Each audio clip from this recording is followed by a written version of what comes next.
दोस्तों नमस्कार, आप सभी भाइयों का स्वागत करता हूं यूट्यूब चैनल एडियाल वीडियो पर। मेरा नाम है अरविंद दामा। उम्मीद करता हूं कि आप सभी लोग अच्छे होंगे, स्वस्थ होंगे, क्योंकि दोस्तों काफ़ी लंबे समय के बाद मैं वीडियो डाल रहा हूं, क्योंकि मैं एक किसान हूं और खेती बाड़ी का दोस्तों काम चल रहा था, तो मुझे टाइम नहीं मिल पाया जो वीडियो जो है अपलोड करने का। और उम्मीद करता हूँ कि आप सभी लोग अच्छे होंगे। तो आइए अब मौसम के सिस्टमों के बारे में बात करते हैं और जानते हैं कि आने वाली 9 मई तक मौसम भारत में किस तरह का रहने वाला है। जैसा कि आप सभी जानते हैं कि अब जो है टेम्परेचर भी 38, 40, 41 के आसपास जो है बने हुए हैं, लेकिन मैदानी राज्यों में यानी कि पंजाब, हरियाणा, दिल्ली, उत्तर प्रदेश, राजस्थान पर अभी तक हीट वेव जैसी स्थिति नहीं बनी हुई है। इसका कारण दोस्तों ये है, हालांकि भारत के जो पूर्वी राज्य हैं, गुजरात है, महाराष्ट्र है, वहां पर जो तापमान है वो 42-43 तक पहुंच चुके हैं और हीट वेव कई जिलों पर जो है वहां पर कब्जा अपना किए हुए हैं, क्योंकि यहां पर कोई भी वेदर एक्टिविटी दोस्तों नहीं हो रही है। गुजरात पर भी और महाराष्ट्र के भागों पर भी और मैदानी राज्यों पर भी जो समय है, जो इस समय चल रहा है, यानी कि आज 30 अप्रैल है, तो पूरी जो है चरम गर्मी का सीजन है। तो यहाँ पर क्या हो रहा है कि बार बार पश्चिम विक्षोभ आ रहे हैं। पश्चिम विक्षोभ आने की वजह से पहाड़ी राज्यों पर बारिश हो रही है। बारिश होने की वजह से कुछ थोड़ी बहुत धूल भरी आंधी या कुछ भागों पर मेघ गर्जना बारिश जो है वो मैदानी राज्यों पर भी हो रही है, जिसकी वजह से तापमान बढ़ते तो हैं लेकिन वे नीचे आ जाते हैं, 37-38 के आसपास आ जाते हैं, फिर से बढ़ते हैं, फिर से पश्चिम विक्षोभ आ जाता है, फिर से वे कम हो जाते हैं। तो इस तरह का जो यहाँ पर मौसम है वो बना हुआ है, जिसकी वजह से जो तापमान है वे अधिक नहीं बढ़ पाए हैं और लू की ग्रिप में अभी जो है भारत के मैदानी राज्य नहीं आ पाए हैं। लेकिन अब जल्द ही वे लू की ग्रिप में भी आ सकते हैं, क्योंकि तापमान अब लगातार बढ़ रहे हैं और पश्चिम विक्षोभ में भी अब कमजोरी आ रही है, यानी कि वे कमजोर होते जा रहे हैं। लेकिन नए जो पश्चिम विक्षोभ है वे लगभग 4 मई से फिर से मैदानी राज्यों पर कुछ मौसम में बदलाव जो है वे कर सकते हैं। तो इसी वीडियो में हम ये जानेंगे कि 9 मई तक किस तरह से मैदानी राज्यों का मौसम जो है वो बना रहेगा। तो फिलहाल आपको बता दें कि एक पश्चिम विक्षोभ कमजोर है और पहाड़ी राज्यों पर है, आगे की तरफ बढ़ रहा है। एक और पश्चिम विक्षोभ जो है वो 1 मई में भारत के पहाड़ी राज्यों पर आने वाले हैं, लेकिन काफी कमजोर है। सिर्फ पहाड़ी राज्यों पर ही कुछ थोड़ी बहुत वेदर एक्टिविटी कर आगे निकल जाएगा। मैदानी राज्यों पर उसका कोई खास असर देखने को नहीं मिलेगा।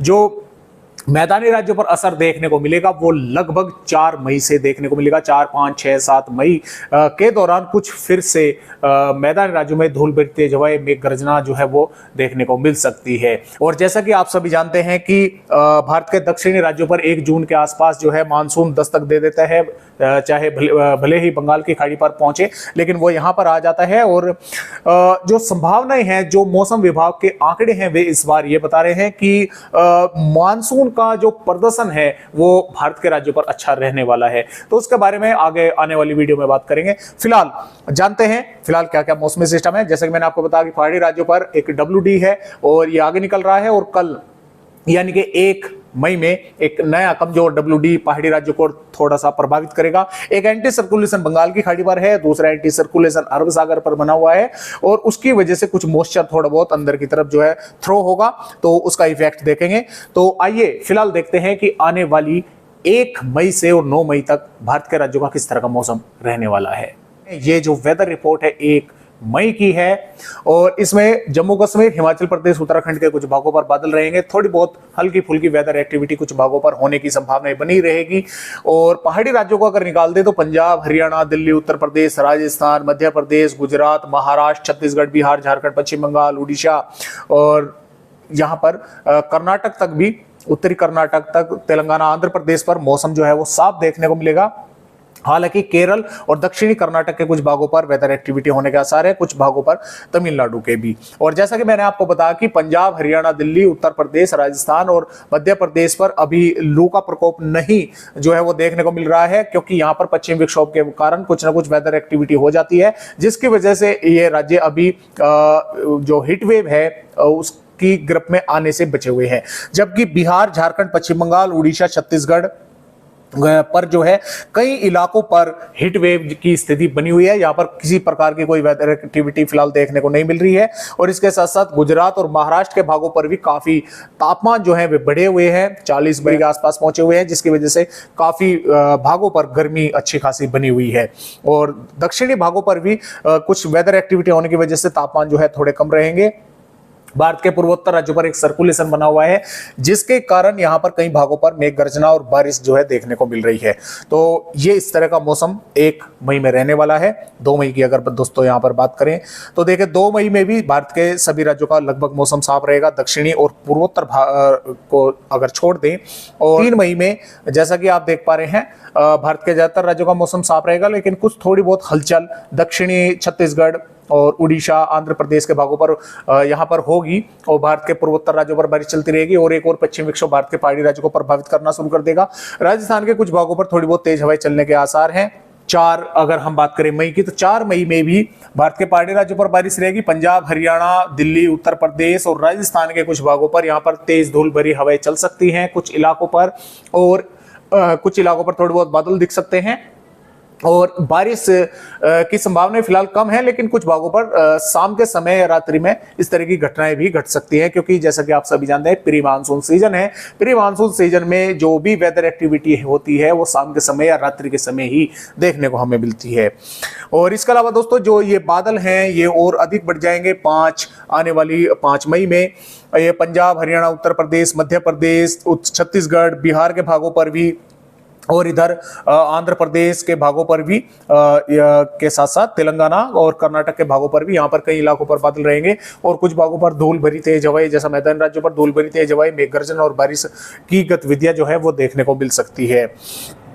6 की अगर मई की बात करें, 6 मई में भी एक सर्कुलेशन यहाँ पर बनेगा, जिसके कारण उड़ीसा, छत्तीसगढ़, विदर्भ और तेलंगाना, मध्य प्रदेश, बिहार, झारखंड, पश्चिम बंगाल, उड़ीसा के कई भागों पर यहाँ पर जो लू का प्रकोप चल रहा है उससे राहत मिलेगी, बारिश होने के आसार बनेंगे।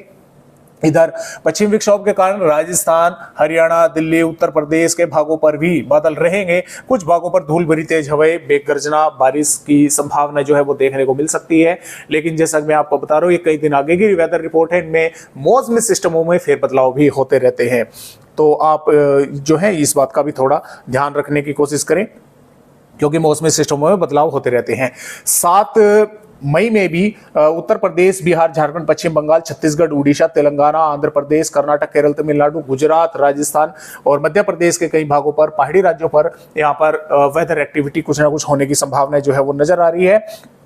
8 पंजाब, हरियाणा, उत्तर प्रदेश, राजस्थान से लगाकर बिहार, झारखंड, पश्चिम बंगाल, छत्तीसगढ़, उड़ीसा, मध्य प्रदेश, महाराष्ट्र, तेलंगाना, कर्नाटक, केरल, तमिलनाडु, गुजरात के भागों पर बादल रहेंगे। कुछ ना कुछ वेदर एक्टिविटी होगी, यानी कि जो गर्मी का लू का प्रकोप यहाँ पर बना हुआ है इस समय, उससे काफी राहत रहेगी। और जो भारत के मैदानी राज्यों पर 3-4 मई तक जो गर्मी यानी कि बढ़ेगी, तो उससे भी राहत मिलने की संभावना यहाँ पर है, क्योंकि यहाँ पर भी कुछ ना कुछ मौसम की गतिविधियां जो है होने के आसार जो आ रहे हैं। और 9 मई में भी जैसा कि आप देख पा रहे हैं भारत के कई राज्य ऐसे रहेंगे जहां पर वेदर एक्टिविटी होने की संभावना जो है वो बनी रहेगी। तो जैसा कि मैं आपको वीडियो में पहले भी बता चुका हूं और अब भी बता रहा हूं कि ये 8-9 मई की वेदर रिपोर्ट है, इसमें फेर बदलाव भी हो सकता है। तो जैसे जैसे अपडेट आते रहेंगे आप सभी को जानकारी देते रहेंगे। फिलहाल आज की वीडियो में बस इतनी जानकारी, एक नए अपडेट के साथ फिर मिलूंगा। तब तक के लिए सभी दोस्तों को मेरा नमस्कार।